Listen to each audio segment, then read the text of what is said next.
We all had a good first show so far? So we're having a little bit of technical difficulties to start out. I apologize, the techie is on his way.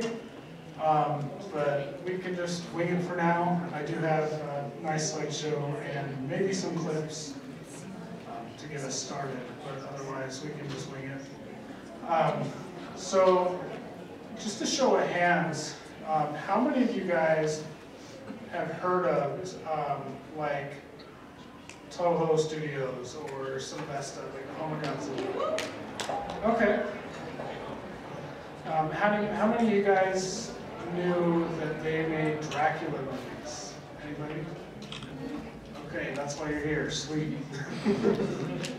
So I think we should just break it down at first, Braxton, and kind of go into what we think makes the difference between a Eastern and Western monster, because I mean, both areas of the world are handling Dracula or some of these other creatures of the night. Yeah, I think the main difference is creatures like Godzilla and like Ultraman and Ultra Monsters, that kind of thing you usually see out of Japan, are largely forces of nature. They delve into how we as humans affect the earth, while Western monsters tend to be largely self-serving in a sense of a man's own hubris is his own undoing. It's largely how we affect ourselves and how we fit into society around us. So stuff like the Invisible Man, for example, the man trying to defy God and push humanity to its limit, but he's only doing it to himself. It's not some outside force, you know, pushing him to do it, like Godzilla or an Ultra Monster would be. I think the techie scared it, and that's the horror element, because now it's working. So let's try this real quick. Sorry to interrupt. Okay. Hey, look at that. So yeah, so there's our title slide, and that is actually the aerial video artwork for the Toho Dracula trilogy. And like Braxton was saying, a lot of these Western monsters, I would also add to say that a lot of them target specific people, like Dracula's gonna come suck your blood. Whereas, you know, Godzilla, he doesn't care who you are, he's just gonna step on everybody. And I think Braxton brought up something interesting when we were discussing this panel. A lot of the Western monsters were more gothic horror, like, you know, like we've been talking about Dracula, Frankenstein, that kind of castle with the lightning striking down. A lot of that was scary to Puritan values at the time. Like, how would you elaborate on that comment? Just like traditional Christian values at the time when it was coming out, you know. When Dracula first arose, it was really scary because there was this guy who lived in a big dark castle who, defied God, I guess, is the best way I can put it. But the idea of Godzilla appeals to more of a traditional Eastern folklore in the sense of it's a cautionary tale of how we treat the environment and not how we treat other people. And that goes hand in hand with a lot of Japanese folklore stories like yokai. Does everyone here know what a yokai is? Yes. Okay. Anybody that does not? Like, what are you talking about, Jacob? Okay, so yokai is kind of a blanket term, and I'm not 100% an expert on this, so if I get it wrong, it's okay. Yokai are like folklore stories. They're different weird, mischievous creatures that kind of screw with you, and they can shapeshift into whatever they want. A lot of media makes them weird monsters, like, for example, in Spirited Away, that big, tall monster looks like it's wearing a big hood. The no-face. The no-face, that's the creature. Stuff like that, they tend to mess with you to teach you a lesson. So I guess the best example of that would be maybe like a skinwalker in Native American folklore, but a little less intense and dangerous. All right, so since we were talking about Dracula, I I do want to talk about Toho's Dracula movies, and I do have trailers at the end if you guys want to see some trailers. Just let me know. The film I want to bring up more, though, is The Seven Brothers Meet Dracula, aka The Legend of the Seven Golden Vampires. This is a co-production between Hammer Studios, the British horror studio that did Christopher Lee Dracula, and Golden Harvest, that's known for their Kung Fu Shaw Brothers movies. So you get this gothic horror mixed with martial arts because the seven brothers are hired by Peter Cushing, who plays Van Helsing, like in the Hammer movies, to go kill Dracula's henchmen. So definitely the wildest pitch I've ever heard for a genre crossover movie, but it's really fun. And I guess I'm going to bring up Castlevania. How many Castlevania fans out there? Sick. You guys like the anime? Yes. Cool. So I'm going to do a little bit of a spoiler alert. Castlevania lore is largely incomprehensible. Very difficult to dive into. But I did it because I like you guys. So what's really fascinating is the original Dracula novel by Bram Stoker is canon in the Castlevania lore, but it's not like the main series Dracula. It's another dude who's just using the Dracula name. But Van Helsing goes and kills him, and Van Helsing's like a member of another vampire hunter order outside of the Belmonts. But Quincy Morris, as a son, John Morris, is actually a protagonist in one of the original games, and Van Helsing is only mentioned in a world-building document. But you see a lot of the traditional tropes of Dracula, you know, big dashing man, big coat, bigger collar, sweet little goatee.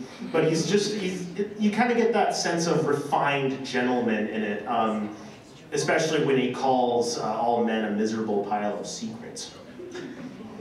It's not true. At least for me it is. I did want to add on to the full circle moment here with the relationship between these Japanese adaptations and the gothic horror aspect of it. In Japan, especially, films like the Bela Lugosi Dracula and stuff like that were considered science fiction. They tried to release them in Japan as science fiction, which is quite strange because I do not think Dracula is a science fiction story. But Hammer movies, on the other hand, were popular enough to be dedicated to its own genre called Kaiju, which is basically gothic horror. And after the premiere of the original Hammer Dracula, everything changed. Everything started getting influenced a little more. Because for those of you that have seen this Hammer Dracula movie, it was quite shocking for 1958. It had more blood, more guts. Christopher Lee was kind of sexy in this really disturbing way. And it just terrified Japanese folks who were they were used to science fiction, like I don't know, Godzilla, I guess is the best example we can think of. But this crazy blood-filled, soaked movie just blew up. And I mean, I really think it's full circle. It's very interesting that despite all of this, all these various interpretations of Dracula across the board, he always looks like Christopher Lee. I mean, he looks like Christopher Lee mixed with Bela in that poster. He's always slicked back. Obviously in that Castlevania art, I think that was that the US key art? Or was that global? That one up there? Yeah. I believe that's the US key art. So US is obviously a little more like weird and scary, but if you look at anything Castlevania from Japan, I mean, even like Braxton said, the goatee, like he's just kind of this weirdly attractive guy. Like, why am I attracted to this? I don't know if it's weird. I'm not really Just attractive. Maybe I'm just in denial. One thing, We'll go back. sorry, I want to talk about real quick. I watched a really fun movie called Thirst. It's got Song Kang-ho. I'm butchering that. I'm so sorry. He was in Parasite, Snowpiercer, Memories of Murder. All fantastic movies that you should watch. These are from South Korea, if you guys are like, what's going on here? But it's a really fun vampire movie. It's not strictly Dracula, but basically a guy volunteers to be injected with a virus that's ravaging Africa. He gets really sick. They give him a blood transfusion. Turns out the blood transfusion was a vampire. Turns him into a vampire, and he starts this whole kind of weird affair with a woman who is looking after her ill husband. Really fascinating, really fun. I suggest if you're okay with blood and stuff like that, take a look at it. It's pretty fun. All these movies have blood in them, I'm sorry. Yeah, I'll add on to that. It's directed by Park Chan-wook. Has anyone seen Old Boy here? The original, not the one with, what's his name? Josh Brolin. Yeah, Josh Brolin. Don't watch that one. The original Old Boy, it's the same director. So if you're into that really, really artistic, nice South Korean cinema, definitely check that vampire movie out. One of the best revenge stories ever, too. All right, we're moving on to my personal favorite, the Frankenstein's monster. I'm not going to call him Frankenstein, I'm sorry. So my pick is the Toho classic kaiju film, Frankenstein Conquers the World, aka Frankenstein versus Baragon. This movie has the craziest origin story for Frankenstein's monster. So they find the heart of the creature, maybe in the 1960s, maybe, I don't remember when Mary Shelley's novel was published, but sometime after the book. They find his heart, they capture it, and they take it to a hospital in Hiroshima. And for those of you that know, there was some stuff that happened in Hiroshima that was very bad. But in this story, it radiated Frankenstein's monster's heart and turned him into a giant kaiju. Just a good case of I guess the wrong place at the wrong time.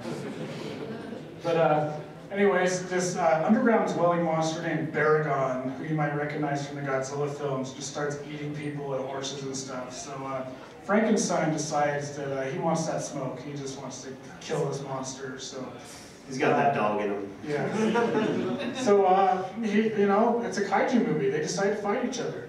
So one of the most entertaining fights in kaiju cinema. And it has Nick Adams, who you might recognize from Invasion of the Astro Monster, Godzilla film. So he was in these movies as like an American and Japanese exchange program. And despite everyone in the movie speaking Japanese, he'll just speak perfect English no matter what version you watch. Nick Adams, he doesn't care. But he was also, for those of you that aren't familiar, he also hung out with James Dean a lot back in the day. So he was that kind of rat pack, bad boy kind of dude.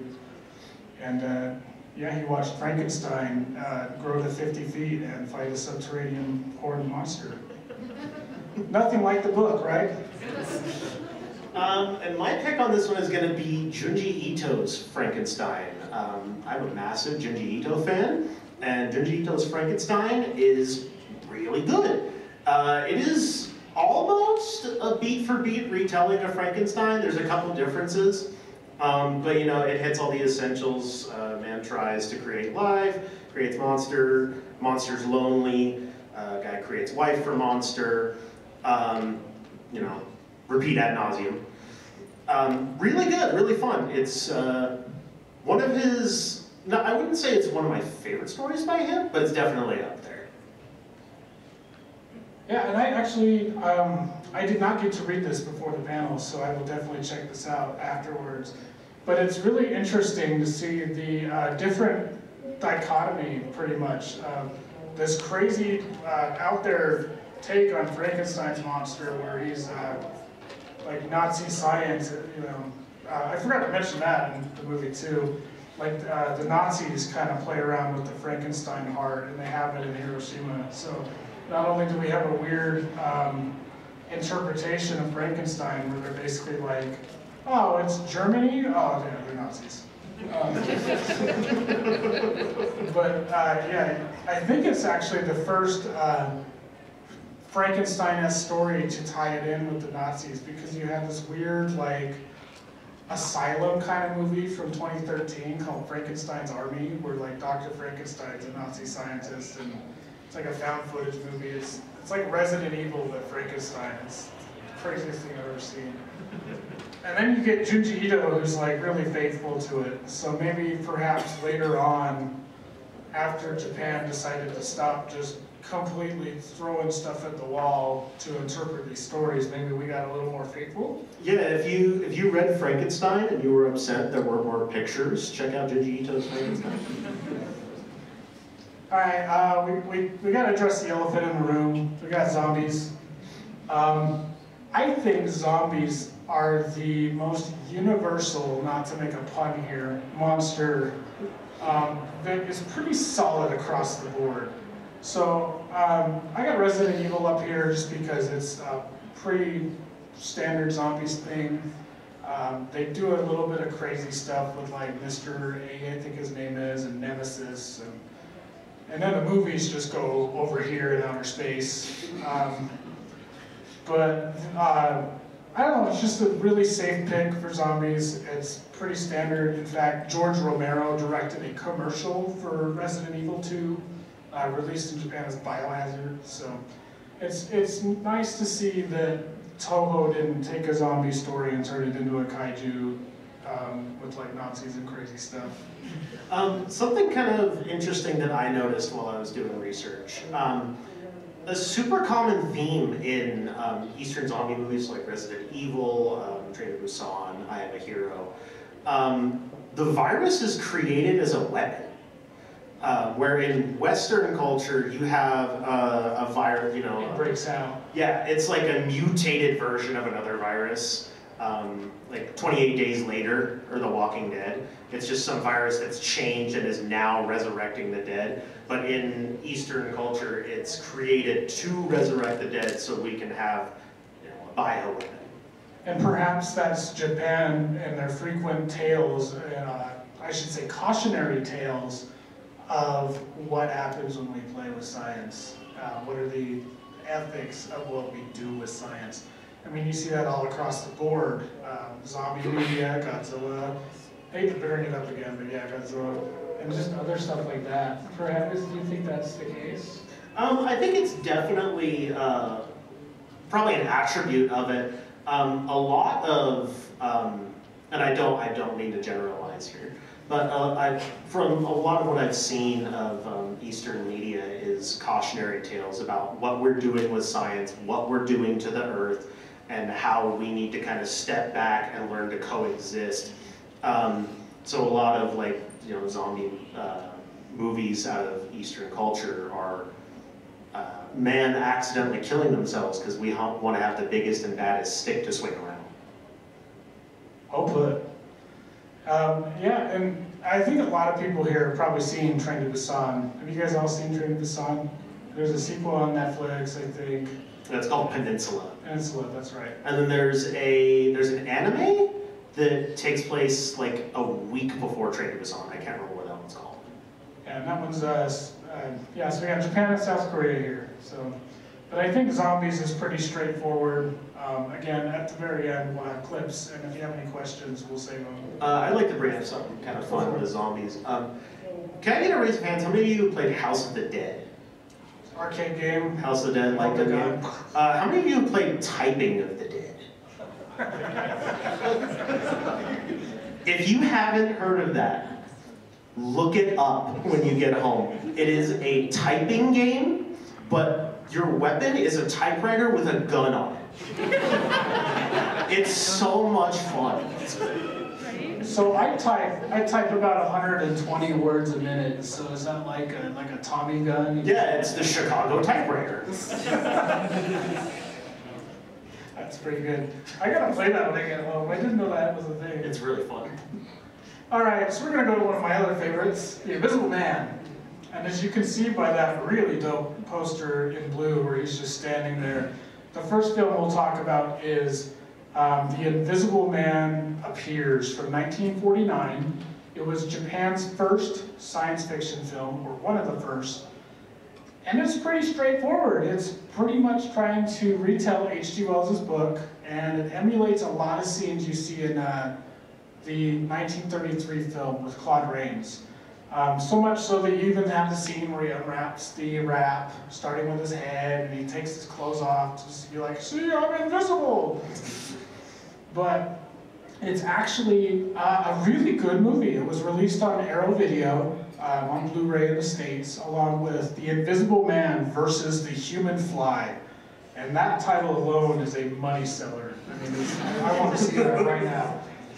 I'll talk about that one in a minute. But this was released by Dai, who is known for the Gamera film series, the Daimajin trilogy, and if you're a deep cutter, the Yokai Monsters film series, all of which are really, really great movies. But anyways, I wanted to bring this one up because, as I said with Frankenstein and the Hammer movies, this was made before that explosion of gothic, bloody nastiness. So this is a good pre-Dracula movie where it's much closer to Universal, there's not much blood.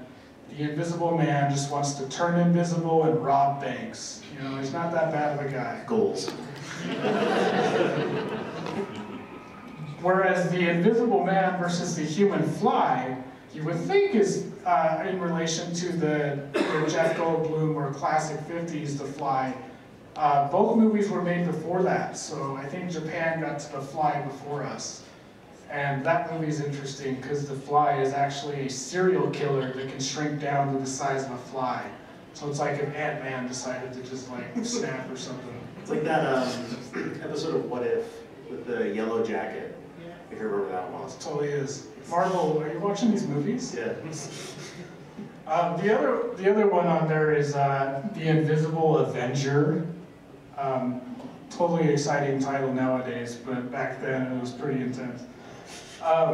Weird poster, because you got like the Invisible Man stuff going on, and then there's a clown up there for some reason. I don't know. There's a clown in this movie.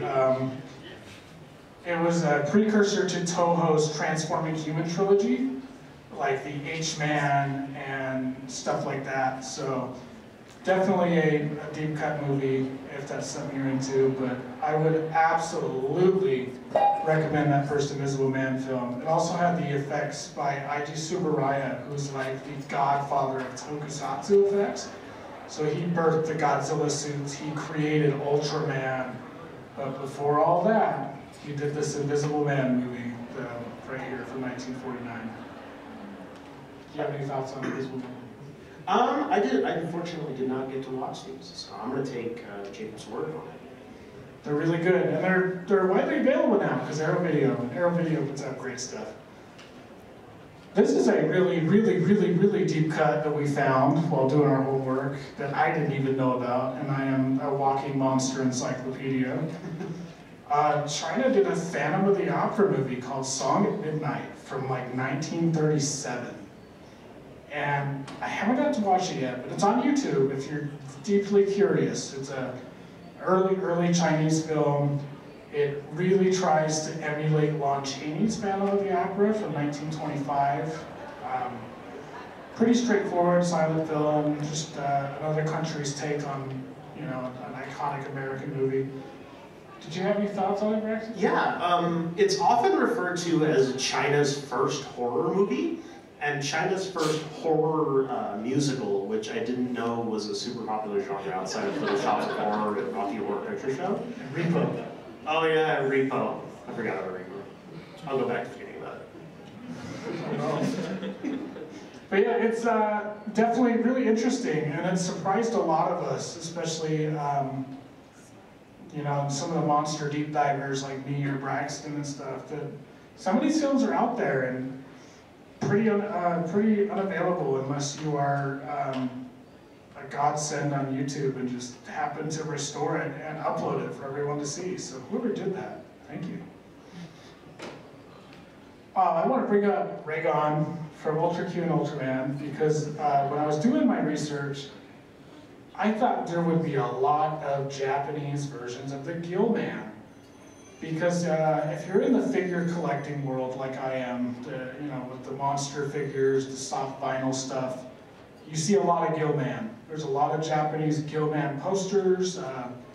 The creature from the Black Lagoon is put next to Godzilla a lot because they both are black and white monsters from the water that came out in 1954. You know, they're like brothers. But there's not much. So I just wanted to highlight Raygon because he appeared in Ultra Q, which is like Japan's version of the Outer Limits, or the Twilight Zone bit. Yeah, shout out to Raygon for being the only creature of the Black Lagoon analog that we could really find. Good job, Raygon. But he also appears in the follow-up show, Ultraman, but this time he's not really... so I'll backtrack a little bit. So the Ultra Q Raygon is more of a black and white creature from the Black Lagoon kind of monster. And Ultraman, he just shows up and kicks Ultraman in the face and turns giant for some reason. So if you're into that Frankenstein conquers the world, crazy kaiju stuff, definitely watch his Ultraman episode. The final guy I'd like to highlight is one I mentioned earlier, is Daimajin. So Daimajin was in a trilogy of Dai films by the House of Gamera. And if I were to sum it up in one image, it would be this picture right here. You got these people crucified, and you have this pissed off, angry God who is here to save the crucified people and completely eviscerate anyone that is against him. That sounds like a biblical golem to me, doesn't it? Of all the giant monster movies I've watched, I think Daimajin is the only one to legitimately give me chills while I was watching it. It's incredible. It is that good. There's a scene in Daimajin 2 that really, I still remember to this day when I first saw it, where he wakes up, and all of these movies are about God's wrath. Like, they explicitly say in the movie, God is coming and his wrath is here. Like, that's pretty metal. But even more so, there's a scene in Daimajin 2 where he's got to cross a lake to go punish the people that have wronged his worshippers. So he splits the sea, just like Moses. But he doesn't, like, you know, stick a staff down or anything. He just looks at the lake and it just splits open. You don't mess with Daimajin, man. I've never been mad enough to look at water and have it split for me. I don't think I've been that mad either. All right, so that's the end of this slideshow portion. We just wanted to highlight some of the neat creatures of the night that are in other countries. Did you guys have any questions for the panel, or? Okay, we'll start with you. So, like the Japan and the Eastern countries take a lot of monsters from the West. Do you think the West will ever pull monsters from the East? Kind of like the zombies. Like China has the jumping zombies. With the face thing. I think it's a little different when the East pulls monsters from the West as opposed to when the West pulls monsters from the East.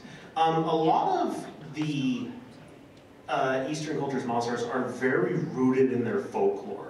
And without being a part of that culture, it can be difficult for audiences to understand why those creatures are that way.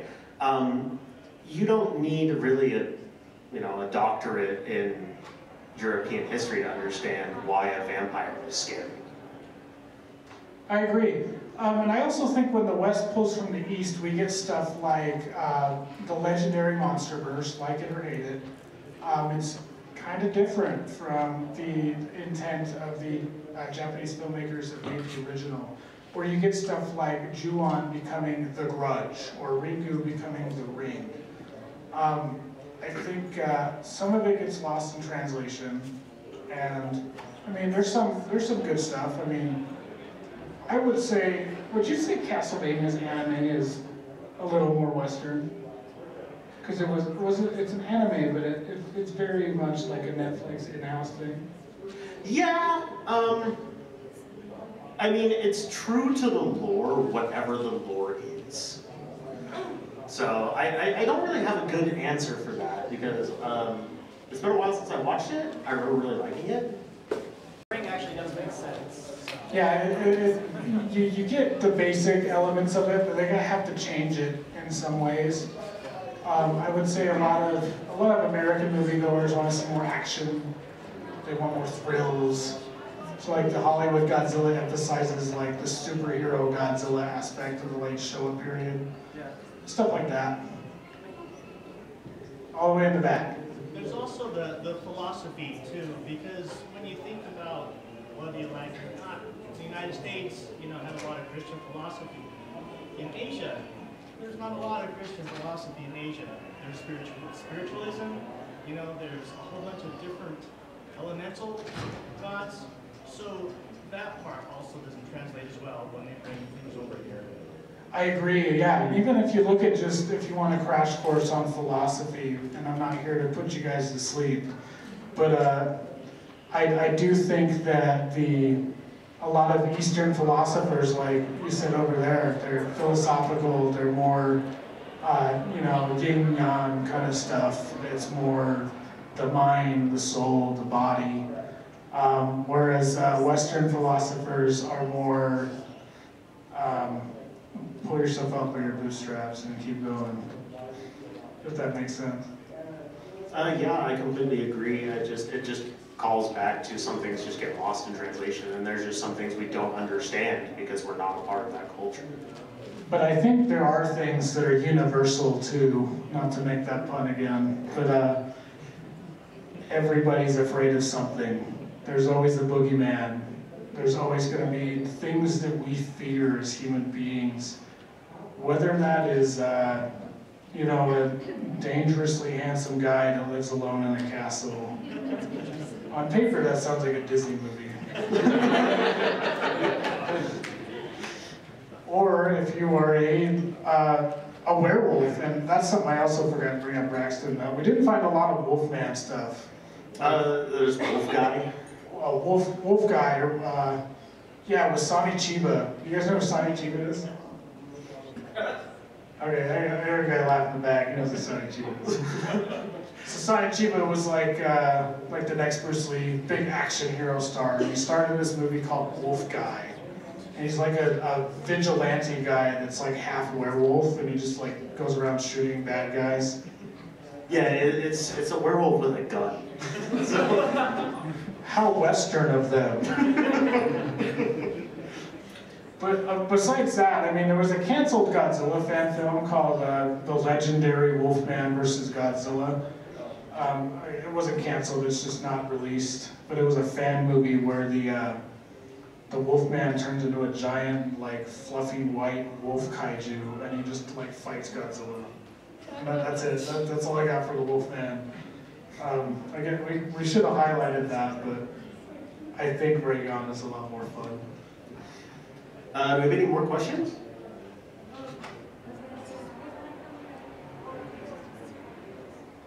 Should I pull up some clips? Let's see if the sound works. If not, you're going to get a nice visual treat. Well, what should we start with? Should we start with Dracula, The Invisible Man, Raygon, or Daimajin? Dracula. Daimajin. Let's find out if we have sound. Hopefully we do. Very quiet. I love sound. So the earth is cracking and everything's going apocalyptic.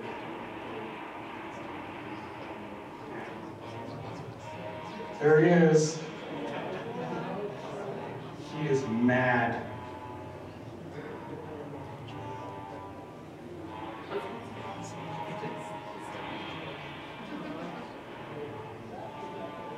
I do like how Daimajin's design kind of calls back to those famous statues, the terracotta warriors. Terracotta, yeah, I forgot to bring that up. It's also a golem, like that Jewish kind of deity, and I'm not familiar with too much Jewish lore, but like it's that kind of deity god that's sculpted out of clay. I think that harkens back a lot with Daimajin. looks like subtitles are not working in VLC, so I apologize for that. But they're basically, in this movie there's two clans. One's going to subjugate and punish the other. So the people being punished are going to call upon this pissed off stone statue of justice, and he's going to come exert his wrath. And even like the cinematography is really nice too. It was a lot of these movies were directed by the directors that did the Zatoichi blind samurai films in the '60s, Lone Wolf and Cub, which is The Mandalorian. But you guys aren't ready for that conversation. That's a cool bird. That's what he looks like when he's not mad. So now there's blood on him because he's feeling the people suffering. So then he, I don't know if it shows it in the trailer, but I mean, he's causing an avalanche, and now he's just gonna come get these guys. But what he does is he wipes his face over with his hands like this, and then he turns into this like angry, just kind of face. But I wish they'd do a close up so you guys can see what I'm talking about. But there you go. He's just mad. Yeah, that is Daimajin. I highly recommend it. 100%. That's all. Arrow did a remaster of Daimajin. Arrow did a beautiful job remastering Daimajin. And Arrow, I cannot recommend Arrow Video enough. They do a lot of lower scale, like B-movie fare with really nice releases, like Larry Cohen's The Stuff, if you guys have seen that. Totally unrelated to this panel, but stuff like that, or they did Gamera, they did this Daimajin. Also released Toho's Dracula trilogy, which it's funny you bring up how convoluted and not Dracula Castlevania is, because these movies are all called the Dracula trilogy, but they don't feature Dracula in them whatsoever.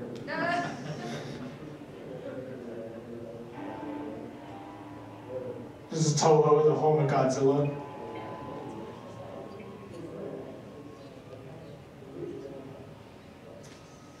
Very gothic. You see the cobwebs. Yeah, I'm still waiting for Godzilla vs. Dracula.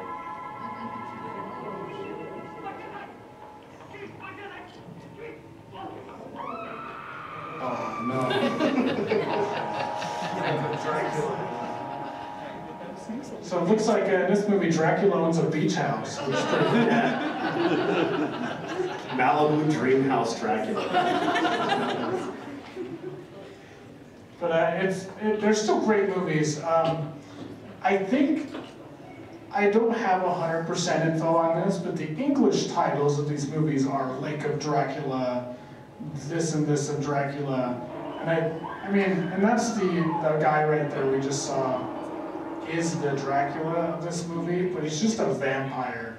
Because the original titles of these films were like The Vampire Doll and The Vampire This. So perhaps when they gave them international titles, they had to tie it to Dracula, just, sell tickets? I think so. It was probably just to make it recognizable. I mean, oh, there's a Kubrick sticker. Yeah, so that one's very much, that's pretty dark, I'm sorry guys. But yeah, this one's very Hammer, very much trying to be Toho's Hammer Dracula with a nice beach house. But I also recommend, it's pretty cool. It's a spooky house. And then, is it gonna pop out? Is it a jump scare? Yeah. We'll be waiting for you. That's pretty ominous. Maybe you'll see the vampire in the movie theater. Yeah. Here's the Invisible Man appears. We'll just cycle through them. So, as you can see, black and white looks very universal. Lots of really fun sci-fi effects going on. This is the Arrow Video trailer I pulled, so it's got like modern editing and stuff. Yeah, Arrow, reach out, sponsor us, please.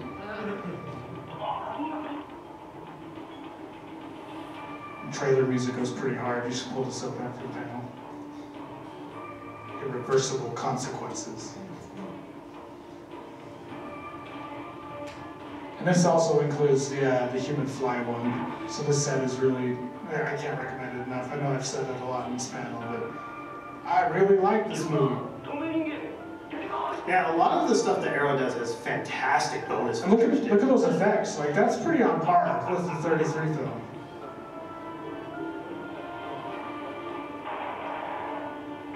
But yeah, like these original movies, I mean, all that shot in the trailer there, just the motorcycle riding by itself because the Invisible Man's on it. Fantastic. One of my favorite effect shots of all time. Yeah, those movies are dope. And it's cool that Invisible Man fights a serial killer. Like that's such a great idea. That would make a really cool like Netflix show, like a mini series. Invisible Man versus like Jeff Goldblum's The Fly. Yeah, just Jeff Goldblum. The Invisible Man versus Jeff Goldblum. I wish I could do a great Jeff Goldblum impersonation, but I can't. That is a gas theory. There you go. All right, we got one more clip for you. So this is Ultraman. I'm sure many of you in this room have seen something from Ultraman.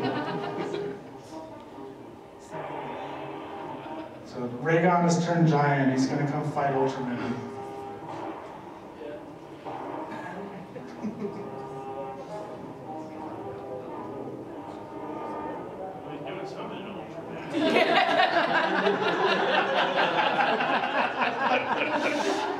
This panel is PG. Not anymore.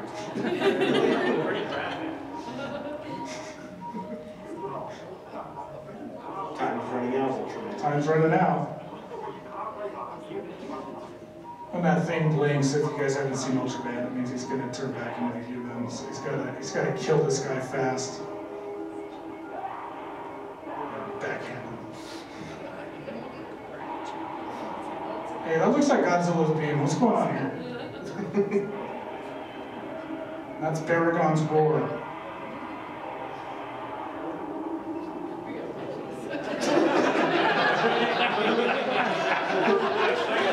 He knew it was over. He just gave up. Yeah. Look at those cold, menacing eyes. Maybe he's the real horror movie character. Look how cold blooded that was. And off he goes. I think Ultraman has a far higher kill count than any of the other monsters we've talked about. Hey, he kills a monster every episode, man. Maybe he's the serial killer. Yeah, any closing questions or thoughts or comments before we wrap this guy up? Sweet. What would happen if an Eastern zombie bit a Western zombie? It would be zombie squared. I left my degree at home for that one. I just like Godzilla, man. I don't know. What would happen if a zombie bit Godzilla? That'd be a really cool idea. It'd probably look like Shin Godzilla. If you guys see that. Cool. Well, do you have any closing thoughts, Braxton? I think I've said my piece. I think Sweet. we're good. And we jumped right into this panel, but I thought we'd introduce ourselves too. So, my name's Jacob. I do a lot of Kaiju and monster panels at FanX. I'm the owner-operator of KaijuUnited.com, which is now a website with interviews, articles, and discussions. We're filming this panel so you can watch it when you go home and be like, wow, that was fun. I was there. I was there. And I'm Braxton. I work at Dr. Mold's Comics. Well, guys, I hope you have had a great first day at FanX. I'm glad that I could kick off and finish off with this panel. So I hope you guys have a fantastic rest of your weekend. I will be on the King Kong 90th panel tomorrow if you guys want to see that at 4 o'clock. Otherwise, see you around the con. Don't be a stranger. Let's talk some monsters. Thanks. And thank you so much for coming out. This was